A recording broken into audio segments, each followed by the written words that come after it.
You are listening to Perplexity. Unfortunately, we are all familiar with clowns. Known for their colorful, oversized costumes and facial features, distinctive makeup, and general buffoonery, their purpose is to induce hearty laughter. This career goes back thousands and thousands of years and still persists today.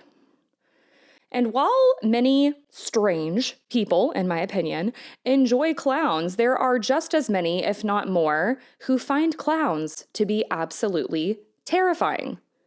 So, where did clowns come from? Why are we so scared of them? And should we be scared of them? Let's get into it. Today's episode is all about clowns.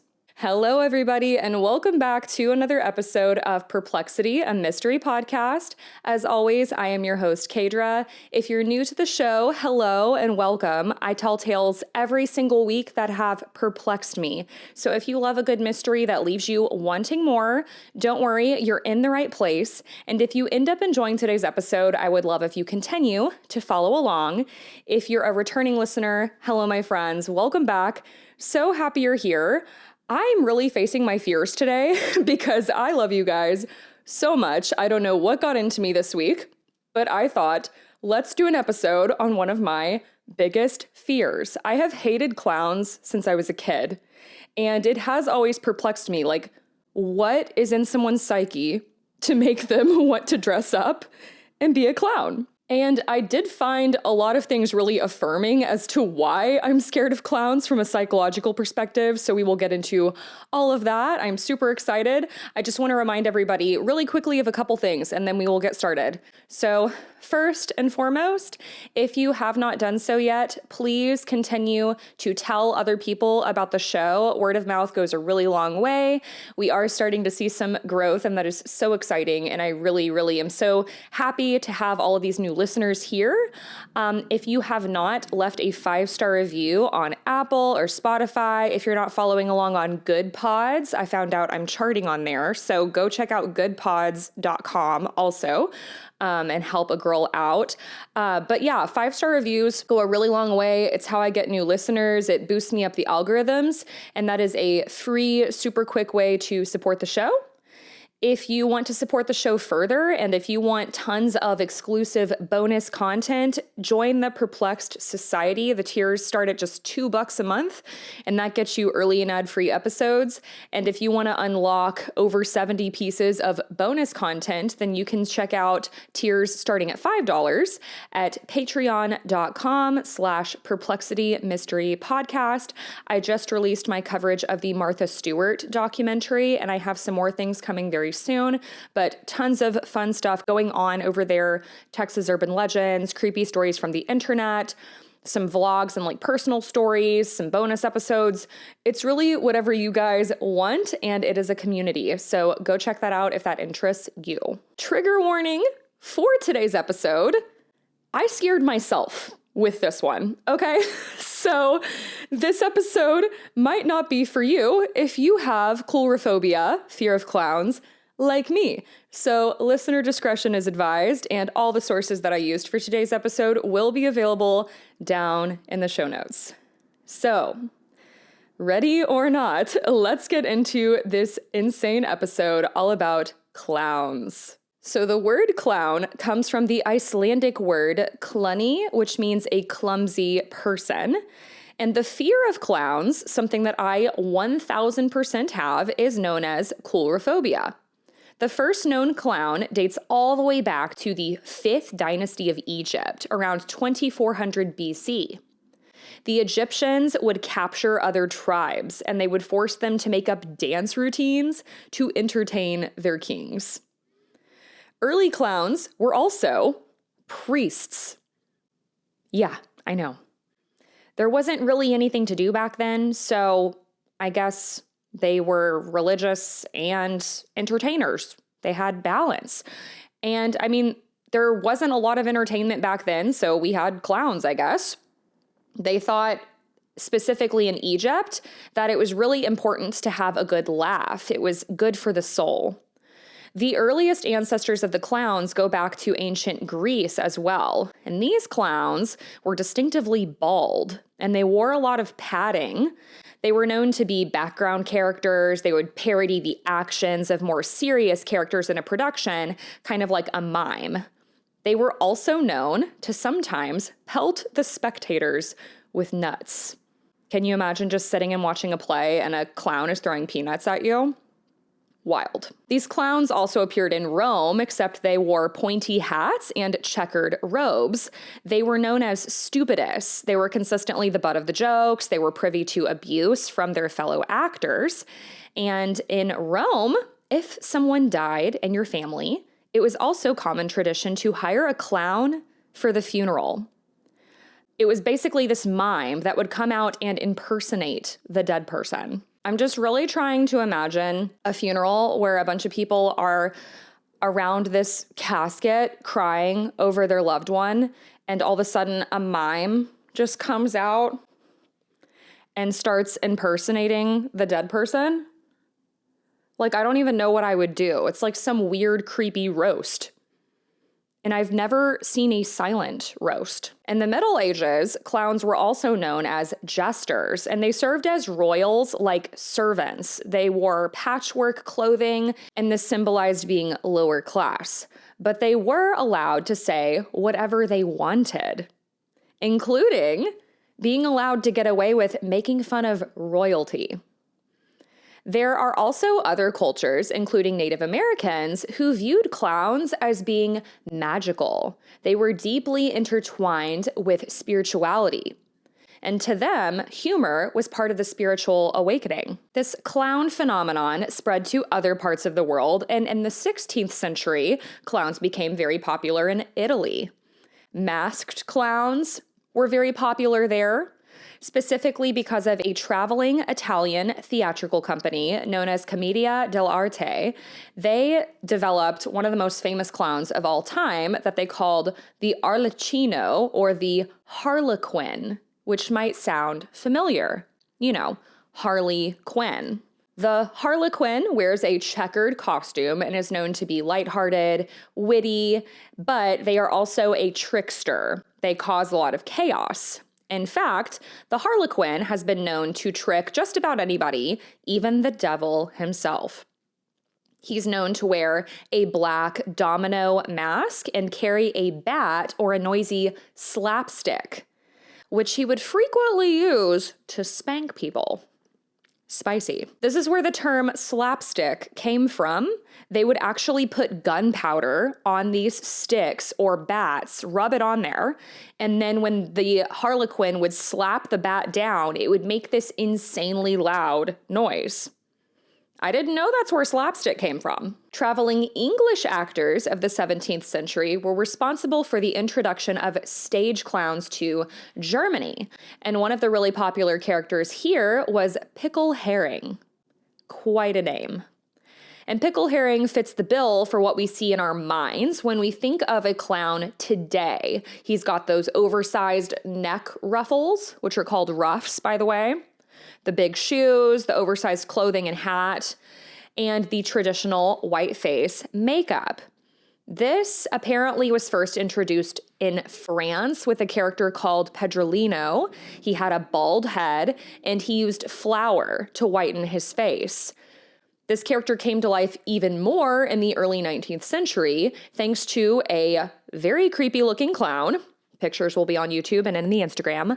JEAN-BAPTISTE-GASPARD-DEBURAU. Deburau created this sad, lovesick, pathetic clown, and the characteristics that Deburau created are still used in the clown personality today. And fun fact, Deburau also killed a little boy, whacking him in the head with a stick after the little boy said something to him on the street. He apparently was making fun of him, and Deburau just whacked him across the head, killing him. Whether it was an accident or not, super fucked up. And this kind of began the point in my story affirming why I don't like clowns.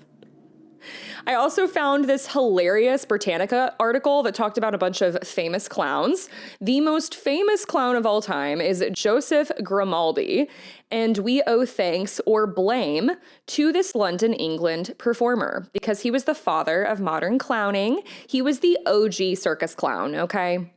And in the early 1800s, Grimaldi created the character Joey, who reportedly was the first clown to wear white face makeup and paint. He painted the large red lips, you know? Some clowns had the white face, but not all the extra color. And he had been clowning since he was 2 years old. He learned all the tricks of the trade from his abusive, psychotic father.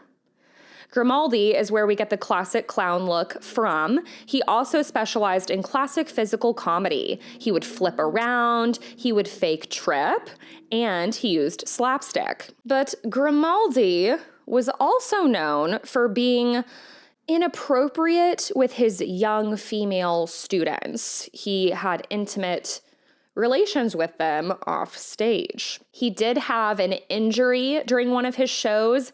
He got a little too excited and he accidentally shot himself in the foot. Yeah, and this put him out of work for a month, and by the time he came back, he had become a drunk. Some people argue he was the OG sad clown. He also developed severe arthritis by the time he was 30 because he was doing all these insane stunts. He was flipping around all the time. And he was in so much pain after his performances, he would give it all he's got, and he would have to have assistants physically carry him off the stage. Grimaldi also had a son who he raised in a similar fashion to how he was raised. He wanted him to become part of clowning, but things did not end well for his son. His son passed away at the young age of 31, putting Grimaldi down an even darker and depressed path. He and his wife actually attempted suicide, but both of them survived. Just 5 years later, though, Grimaldi would pass away. So he really did have a life of tragedy. Another famous clown is Oleg Popov. Again, what a name. And according to this really funny Britannica article, he might be considered the Tom Brady of clowns. They said, like the famed NFL quarterback whose big break came when he replaced a hurt teammate, Oleg Popov took the lead when the Moscow Circus's main clown was injured. So the rest is history. In 1956, Popov became the head clown and went on to become one of the most beloved clowns in the Soviet Union. He was known as the Sunshine Clown because he was very optimistic. Then you had another famous juxtaposition of Oleg Popov, another clown. This was Emmett Kelly. And Emmett Kelly created the clown Weary Willie, another great name. This was a sad clown who wore tattered clothes, and arguably his most famous routine involved him trying to sweep up a spotlight and appearing startled when it disappeared. So he's the reason we have the sad clown. Then there is a clown pretty much everyone has heard of. This fictional character appeared on various TV shows in the US, most notably Bozo's Circus, later the Bozo Show. So this is Bozo the Clown. His show premiered in Chicago in 1959. He wore fiery red hair. He had a big nose, oversized shoes. He was super popular with kids, and the show went on for a long time. The pictures of this guy really creep me out.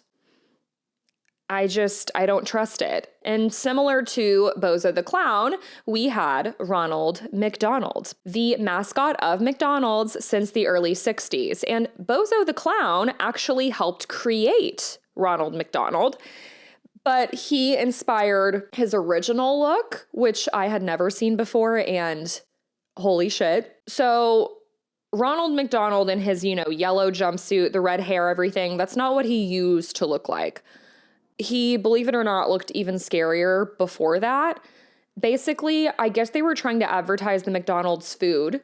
So he had a giant tray of food on his head. He had a McDonald's cup as a nose. He had a belt that dispensed hamburgers to children. Again, these pictures will be on Instagram and in the YouTube if you dare to look at them. But this design didn't go well. It freaked out kids. So he got the rebrand that we know today, and that's when he became really popular with the kids. In the early 21st century, it was estimated that more than 95% of American youth recognized Ronald McDonald. So he became quite famous. He was so popular, in fact, that some people blame him for contributing to childhood obesity because he was promoting this unhealthy food at McDonald's. So now that we know a little bit more about the history of clowns and some famous clowns that got this all started, I want to lead us to the next question. Should we be scared of clowns? We have to talk about this infamous serial killer, arguably the most guilty of starting the modern trend of evil clowns, John Wayne Gacy. Pretty much everybody knows who John Wayne Gacy is, and I'm not going to go into too much detail because I do eventually want to do like a full episode on him, but just a brief synopsis. In the 1970s, John Wayne Gacy brutally murdered 35 people, primarily young men and boys in the Chicagoland area. When he wasn't committing these horrific murders, Gacy was known to dress up as Pogo the Clown, and he would perform at various charity events and children's parties. And at one point, he actually said, quote, "Clowns can get away with murder." But he was convicted in 1980, and he was executed by lethal injection in 1994. But Gacy really made people start to think twice about these clowns showing up at your child's birthday party. And around this time, in 1988, the horror comedy classic Killer Clowns hit the screens.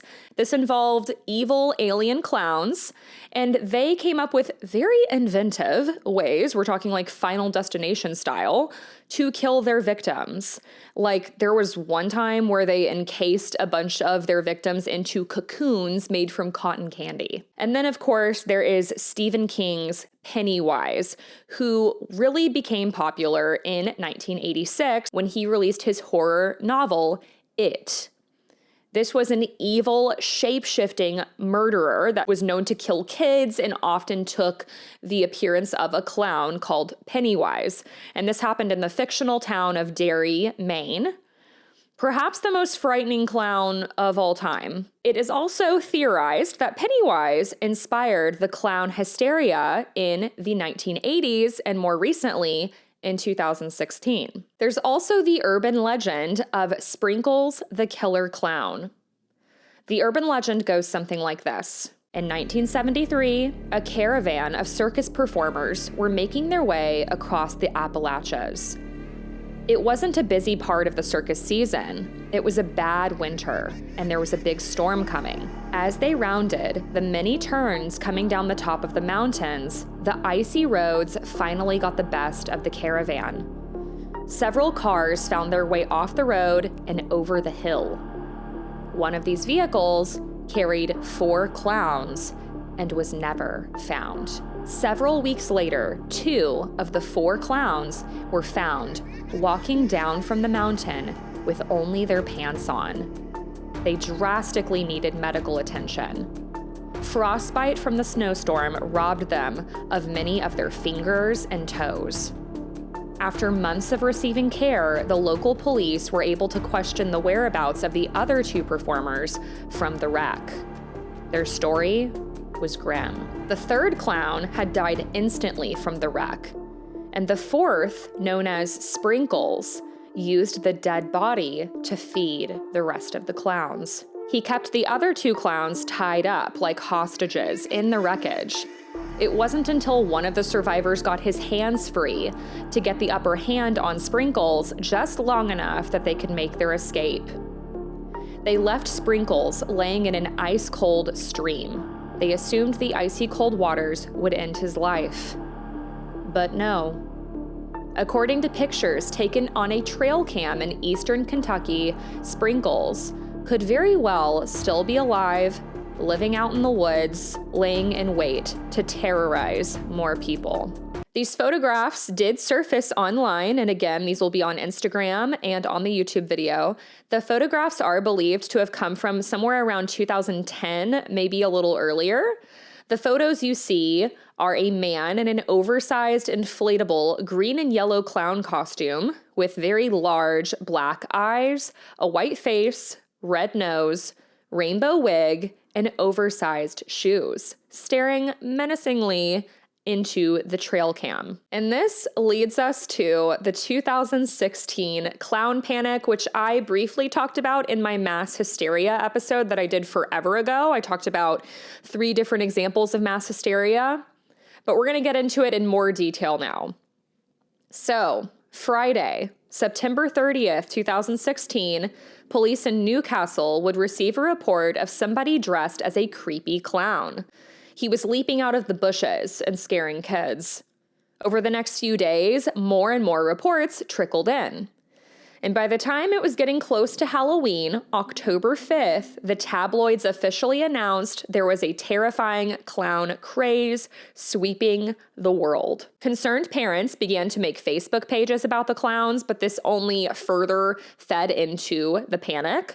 The Metropolitan Police were also advising kids to call 999 if they saw a killer clown. This trend arguably became more popular when people all over the country started dressing up as clowns, allegedly as part of a PR stunt, because Stephen King's 1986 horror novel, It, was now having a movie come out. You guys remember? It was a terrifying movie.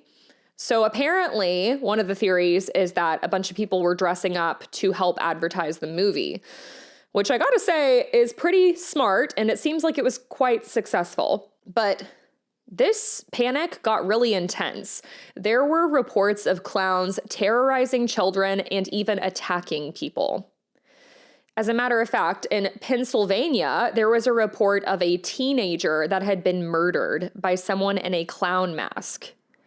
But feeding into the panic more, this report was later proven to be false. So this is just an example of a lot of the media that was involved in how they really blew up this panic. It was actually the person that was murdered that owned this clown mask. They weren't murdered by a clown. A few weeks prior to this murder, there was also a report of a clown stabbing a teenager in Varberg, Sweden. The media continued to publish dozens and dozens of unsubstantiated claims.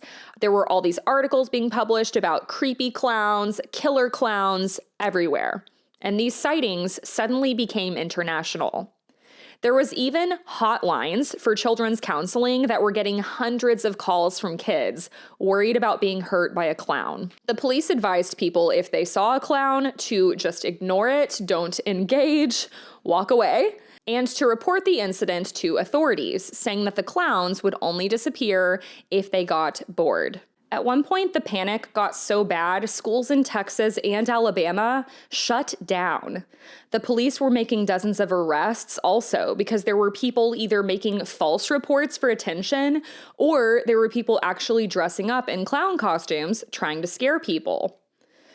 The paranoia got so bad it even reached the White House, where Press Secretary Josh Earnest had to field questions about the president's stance on creepy clowns during a press briefing. The 2016 clown panic is an example of what folklorists would call ostension, which is the acting out of urban legends. Another classic example of ostension might involve a group of high school students going to a cemetery that they think is haunted and claiming that they saw a ghost there. But sometimes ostension can become very dark, like the infamous true crime case where 2 young girls in Wisconsin stabbed their friend to appease Slender Man in 2014. A folklorist named Radford has also offered another theory for the original origin of the 2016 clown panic, When I was researching this, there were a lot of different theories of like exactly how it started. But according to Radford, he believes this phenomenon began around 2013. There was this young filmmaker in Northampton, UK, that was dressing up as a clown, and he was posting photos on Facebook for a social media experiment, and the photos went viral. Soon, there were copycats in Britain, Ireland, France, and the US popping up all over the internet. In 2014, French police arrested 14 teenagers who terrorized local residents by dressing up as clowns and carrying weapons. So it seems like it was this domino effect. These events, combined with Stephen King's new movie, may have been responsible for putting these creepy clowns back on the map and leading to a moral panic. So, why are we scared of clowns? Other than the obvious fact that they look super terrifying. According to a study done by scientificamerican.com, 54% of people between 18 and 77 years of age are scared of clowns to some degree, with 5% saying they are extremely afraid of them. It was also found that women are more afraid of clowns than men for some reason. And in this study, they also looked at the science as to why we're scared of clowns, and they came up with several reasons. So one of them is the creepy makeup. Similar to artificial intelligence, clowns are human-like in appearance, but not quite human-looking. This is also why we are scared of dolls, mannequins. It's existential and unsettling. Clown makeup hides emotional signals and makes us feel uncertain because we can't tell what their intention is. We can't see a smile or a frown. Our brains can't compute what their facial expressions are trying to tell us.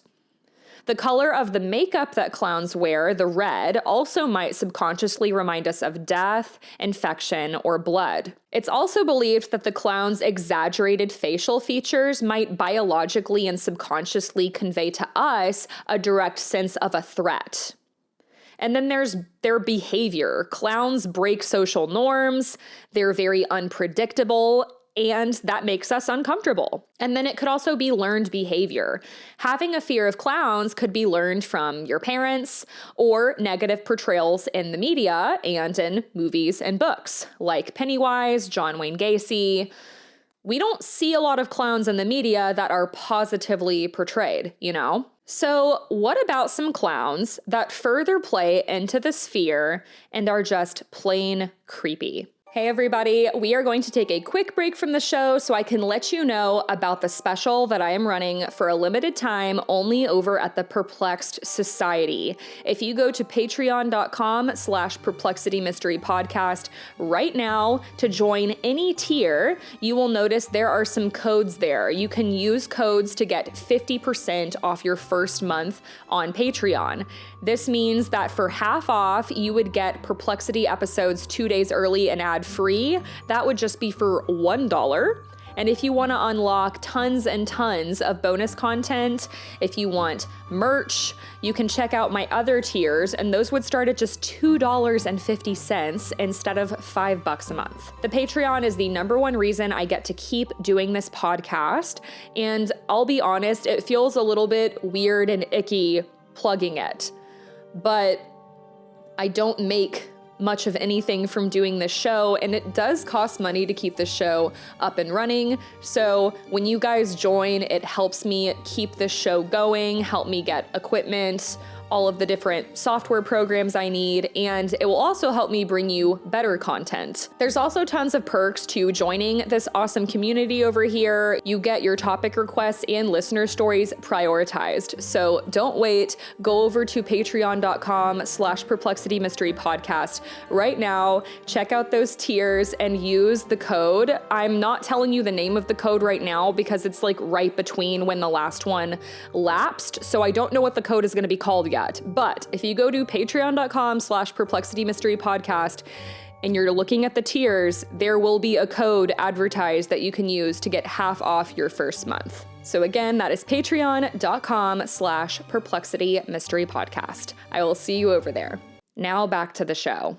In 2015, an anonymous man from Florida created the character Wrinkles the Clown. He would dress up and hire himself out to parents to scare kids for a few $100. This creepy dude was offering to come into people's houses and scare their kids. This character went viral in 2015 on YouTube after a video surfaced of this man sleeping under this girl's trundle bed and coming out from the drawer and popping up and scaring this little girl while she was sleeping. Subsequently, the character appeared in several more videos, either scaring the shit out of kids or engaging in very disturbing behaviors, like standing on the side of the road when it was dark outside and just like waving to passerbys. So people just thought this was some creepy clown and these awful parents were hiring him to scare their kids. And this was believed for several years. But this would change in October 2019, when a documentary called Wrinkles the Clown was created about the character. This documentary revealed, spoiler alert, that these videos were staged.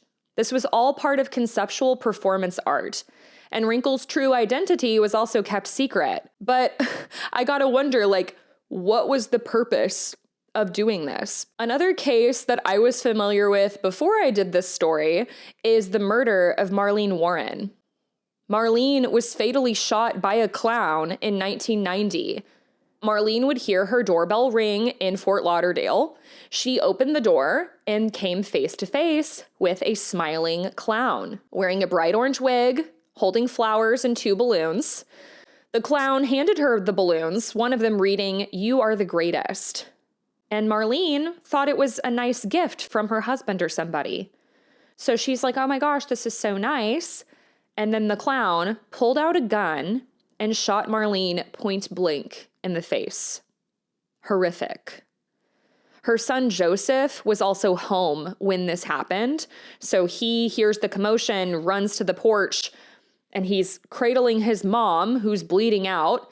And he remembered meeting the dark brown eyes of this assailant before the clown fled away in an unmarked vehicle. Marlene Warren's murder remained unsolved for nearly 30 years. But eventually, the killer clown was identified. And it was a woman. Sheila Keene Warren was arrested and pled guilty to second-degree murder in a plea deal after improved DNA testing tied her to evidence found in the getaway car. At the time of the shooting, Sheila was employed by Marlene Warren's husband, Michael, at his used car lot, and since 2002, Sheila, like Marlene, had also been married to Michael. This man had 2 wives. Unbelievable. Sheila and Michael eventually relocated to Abingdon, Virginia, and they ran a restaurant together just along the Tennessee border. Witnesses would tell investigators way back at the time of the murder, Sheila and Michael were having an affair, though both denied it. Years after the murder, costume shop employees identified Sheila Warren as the woman who had bought a clown suit a few days before the killing. One of the 2 balloons was this silver balloon that read, "You're the greatest," and this was sold at only one store, a Publix supermarket, which just so happened to be right by Sheila's house. Employees told detectives a woman who looked like Sheila had bought the balloons just 1 hour before Marlene Warren was shot. The presumed getaway car was also found abandoned with orange hair-like fibers inside, just like the wig that the clown was wearing. This was a white Chrysler convertible, and it had been reported stolen from Michael Warren, the husband's, car lot a month before the shooting. How convenient. Sheila and her then-husband repossessed cars for Michael. Relatives told the Palm Beach Post in 2000 that Marlene Warren, who was 40 when she was murdered, had been suspecting her husband of cheating and had planned to leave him. But the car lot and other properties were in her name, and she feared what would happen to her financially if she left Michael. She allegedly confided in her mom shortly before her murder, saying, quote, "If anything happens to me, Mike done it." To this day, Michael Warren has never been charged with any involvement in Marlene's murder. However, he was convicted of grand theft, racketeering, and odometer tampering in 1994, serving about 4 years in prison. A year before this, Michael Warren was at a Palm Beach County courthouse walking out of the courtroom with an attorney named Christopher DeSantis when he asked the lawyer a very interesting question. He was like, theoretically, let's say a husband was going to kill his wife. What would happen to her estate? And DeSantis was like, okay, weird question, but, I'm going to advise this person. But then somehow, I got to look sideways at DeSantis a little bit because somehow the topic of dressing up as a clown comes up. And apparently DeSantis told Michael if someone, a killer specifically, dressed up as a clown, they would likely get away with it because witnesses wouldn't be able to tell if the killer was a man or a woman. And now I really want to get into this case more and learn about it. There's a 3-part documentary on the case called Killer Clown: Murder on the Doorstep. This aired on Sundance TV, AMC Plus, and Sundance Now. So I want to see if I can find it. But that is the murder of Marlene Warren. And how tragic. A man couldn't keep his hands away from another woman, and this happened. And Sheila was stupid enough to do his dirty work for him. Further feeding into the fear of clowns, I naturally had to go to Reddit and see what I could find. And I regretted it instantly. But I'm facing my fears today, and you have to hear these stories too. We have to be scared together.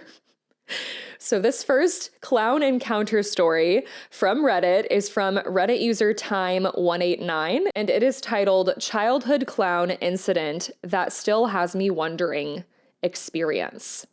Quote, when I was around 5 to 6 years old, my younger brother and I, who would have been around 4 at the time, were playing in our front yard as we often did. We lived in a very bad town in Southern California, a town that had a bad reputation and numerous tragedies, especially on the street that we lived on. Suddenly, we heard laughter coming from across the street. I stopped what I was doing and I looked across the street and saw a clown in a full suit and makeup. He was standing on the upper balcony of our neighbor's house. The clown then took out an umbrella and floated down from the upper balcony and landed right in front of where my brother and I were playing. I remember the clown started talking to us, but I cannot remember what he said. I just remember he was very loud and he would move his arms wildly when he talked. He then took out 2 large circus-style lollipops, handing one to each of us.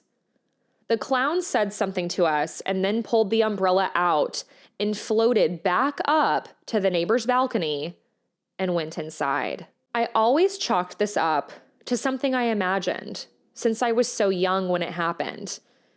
I never mentioned it to anyone until I was 19. My brother and I were hanging out with some friends and sharing stories about strange experiences. I decided to retell the clown story when all of a sudden my brother's jaw dropped to the floor. His eyes were the size of dinner plates. He said he remembered the clown, and he described details about the incident that I left out. I couldn't believe that he would remember something like that. I was also in disbelief that it wasn't something that I had just imagined. Now, this particular street had its fair share of strange and tragic occurrences, from murders, house fires, and overdoses. It was always considered a cursed street. Could we have imagined this? Or was it something that was conjured up from all the negative energy of that town/street? The idea of a clown fucking floating down with an umbrella and being like, hello, would you like a lollipop? I would be locked away in a psych ward. You would never see me again. I would never recover from that. I would become one of those conspiracy theorists that's like locked in a house all the time. Like the lady from Final Destination Bloodlines, that would be me. I would never leave my house. Oh my God. And then the fact that the brother was like, yeah, I remember that too. It kind of reminds me of the episode I did a while back. Sam, the Sandown Clown. Do you guys remember that? It was an alien robot kind of clown. Like, the story does give me paranormal kind of alien vibes for sure, with the floating and everything. So then, on this Reddit story, there were a bunch of comments, and they were also like people who had had creepy clown experiences, and there's some pretty good crazy ones. One reply to their encounter was from Reddit user Fire Dance, and they say, quote, "So, that's weird. And here's why. When I was about 5-ish, we were living in Southern California. We lived in an apartment building, and the kids in the building started telling their parents about seeing clowns. At least from what my parents said. Then I saw the clown. It was in my bedroom on the 2nd or 3rd floor. I screamed, of course. And my parents came running, finding me hysterical about this clown that was in my room. My parents must have assumed it was a nightmare. Except my window, which had been shut and locked, was wide open. I wasn't tall enough to reach the latch, so I couldn't have opened it. My parents checked outside, but there was nothing there. My dad and some of the other men in the building also searched the area around the building. Even though it had just rained recently, there were no footprints or ladder marks, so there was no way anyone could have been in my room unless they floated up. ... End quote. California, what's going on? Are there floating alien clowns? What? I need more information. Because I'm supposed to go to California in a few months, and I can't deal with this, okay? So then there was another comment from Reddit user Point Defiant who said, I also lived in California as a kid. We lived more in the Central Valley area, but had a lot of relatives down south where we would go visit. I remember when I was around 8 to 9 years old, one of my cousins told me about a clown that randomly appeared in her yard. She told me he talked to her and what he said. I don't remember what she told me that they talked about, but I remember not believing her. But that night, I went to bed in the room with her, and we both woke up to a knock on her window, and I shit you not, it was a clown looking at us through her window. We were on the 2nd floor. There was also no balcony or anything. So, the only way someone could be up there is if they were floating. Scared the shit out of us so bad that we ran to the living room, and when we told my uncle, he said we were tired and our eyes were playing tricks on us. But I know what I saw. End quote. Reddit, you better not be playing with me right now because I can't deal with this. This was the point in the episode that I had fully scared myself, but I was in too deep, okay? There's no going back now. Separate story that I found. Getting away from the floating alien clowns.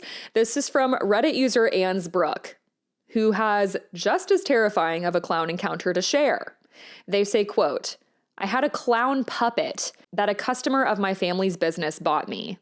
I put it in the closet because it scared the hell out of me. I was about 8 or 9 and my sister was 5. She remembers this too. It used to open the closet door and dance. We would find it moved around the room.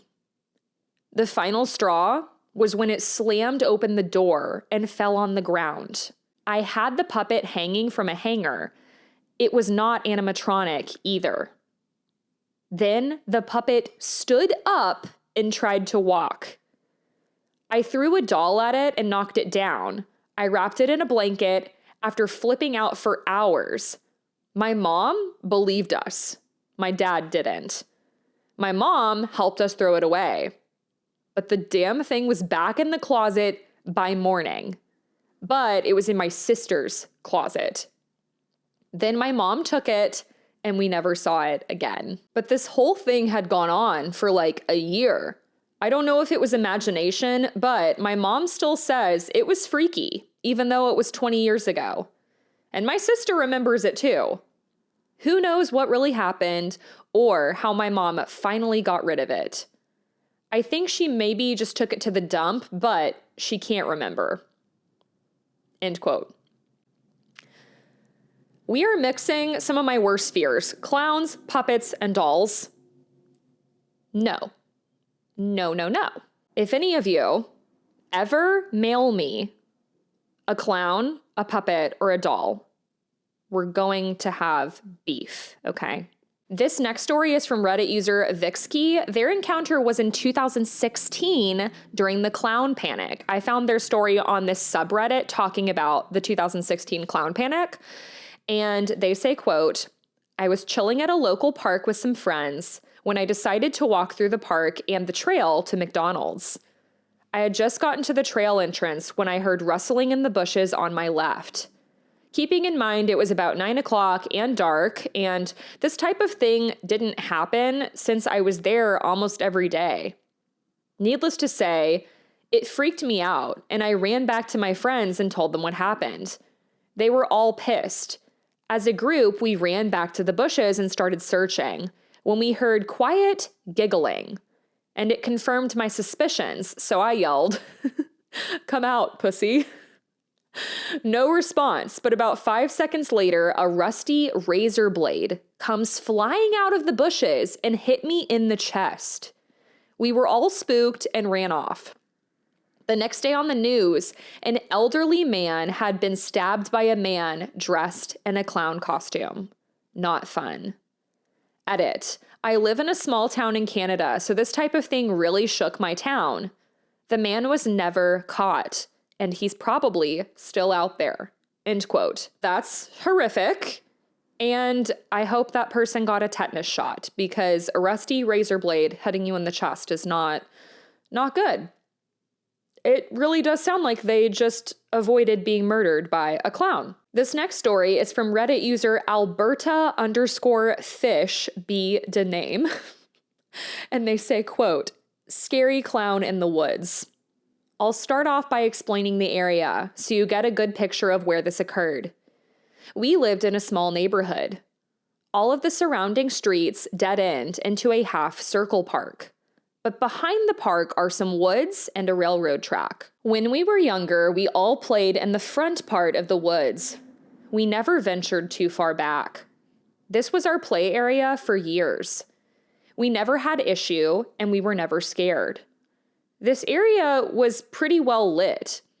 But one day, my brother Jimmy, my best friend Sarah, and my brother's best friend Ian were all playing near a dam in the middle of a small creek that ran through the park and the woods. The boys decided they were going to head back to Ian's house and get some snacks.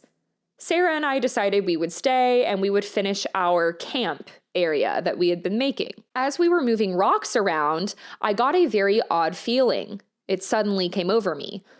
It was a strange feeling that we were being watched. I immediately thought it was the boys trying to scare us, so I just continued on with what I was doing. Sarah and I loaded up some big rocks and we headed back to the creek and put them down at the dam. But then I got that feeling again. And as I stood up, I saw something right in front of me about 30 feet away. I couldn't clearly make out what it was yet because it was behind a bush, but I did see this checkered red and blue pattern. I knew that it was nothing the boys had on, so at this point, I was focusing my eyes trying to figure out what it was. Then, as I was scanning up and down the bush, I started to realize I was looking at a clown. I shit you not, my heart started pounding immediately. The clown and my eyes locked. He was wearing a blue and red hat with a reverse pattern red and blue jumpsuit. I grabbed Sarah's shirt and immediately pulled her upright, and she also noticed the man. He was smiling with a full face of makeup and holding a giant knife. We both said nothing and started running as fast as our legs could take us. He started following us. We heard twigs snapping and the ground crunching, but we were booking it. We ran through the front of the woods, through the side of the park, and up our dead-end street. Ian and Jimmy were 2 houses up from the end, and they saw us running and screaming. While running past, we screamed, a clown was there, and they started laughing. We were still running and screaming for our lives when we finally made it to the middle of the street where Sarah's dad, Danny, was now running out the front door because he heard the screams. We met Danny right at the beginning of the neighbor's house when we were trying to explain what we had seen. He said, "Girls, stop it now. This is ridiculous. What are you talking about?" We tried to catch our breath, and by this time, Jimmy and Ian had caught up with us. We were crying and pointing and telling Danny again that we had seen a clown with a knife. Jimmy and Ian were laughing, and Danny was asking if they played a prank on us. About this time, an old yellow Pinto type of car came up from the dead end at the park and pulled right up next to the sidewalk of the yard we were in. Sure enough, plain as day, it was the fucking clown. No hat this time, but he still had a knife in his hand and told us to come closer.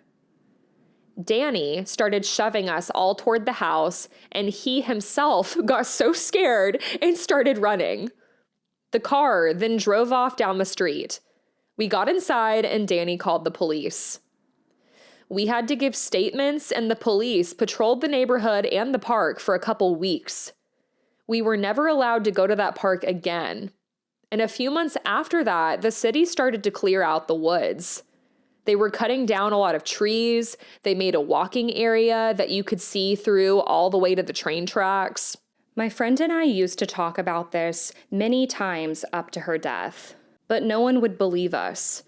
All of it was just so scary.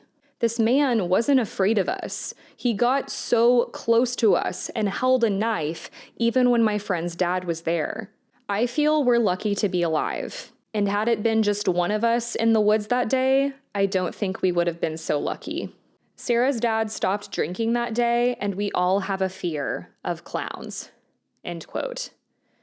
I did have to reword some of that for it to all be cohesive and make sense. That's just what happens sometimes when you get stories on Reddit. So it wasn't the most well-written, but that is a thing of nightmares, truly. Like, that sounds like an event that would come straight out of Stephen King's It novel. So, the ultimate question, these stories are so terrifying. Should we be scared of clowns?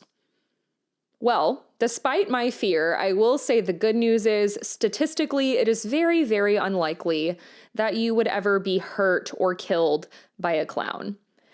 You're more likely to be killed by your local doctor. Luckily, there seems to have just been a handful of killer clowns in the last century, like John Wayne Gacy and Sheila Warren. Killings known to have been completed by clowns account for less than 1%, 0.0088% of all murders in the US, to be exact. Arrests of clowns in the US also, by and large, have just been for minor offenses.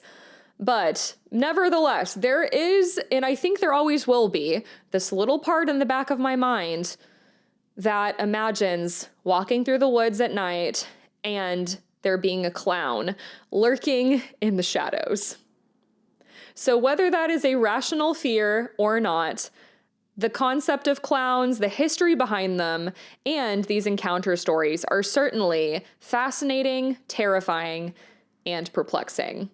So that, everybody, is my clowns episode. I hope you guys enjoyed this episode. I really faced my fears with this one, so I hope you appreciate that. If you did enjoy this episode, let me know. If you're watching on YouTube, like this video, subscribe, drop a comment down below. If you're listening on Spotify, you can also leave a comment and we can have a little chit chat back and forth. If you haven't done so yet, I would also love it so much if you tell a couple people about the show and leave a 5-star review, rating, all of the things on Apple Podcasts, Spotify. You can also rate and follow on goodpods.com. That also really helps me. There's other support links down below too, like my merch, my Buy Me a Coffee link. And if you are interested in joining the Perplexed Society, go check out patreon.com/Perplexity Mystery Podcast. I also just wanted to say really quick, because I've had quite a few listener requests for topics coming in. If you've made a request, I'm pretty sure I've gotten back to everybody. It is in the queue. I haven't forgotten about you. I know it's taking a while to get to some of those requests, and I apologize.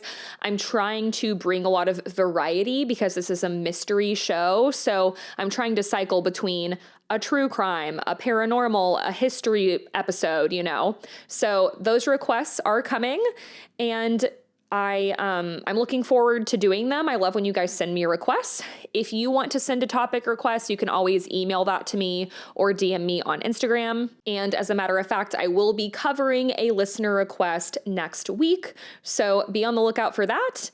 And yeah, I hate clowns. This didn't make me feel any better about them, but it's very interesting to learn about. And yeah, I hope you guys enjoyed it. You all are amazing. I hope you have the best week. Please stay safe. Don't get killed by a clown. I hope one doesn't tap on your second-story balcony window. And I will talk to you all next week. Bye.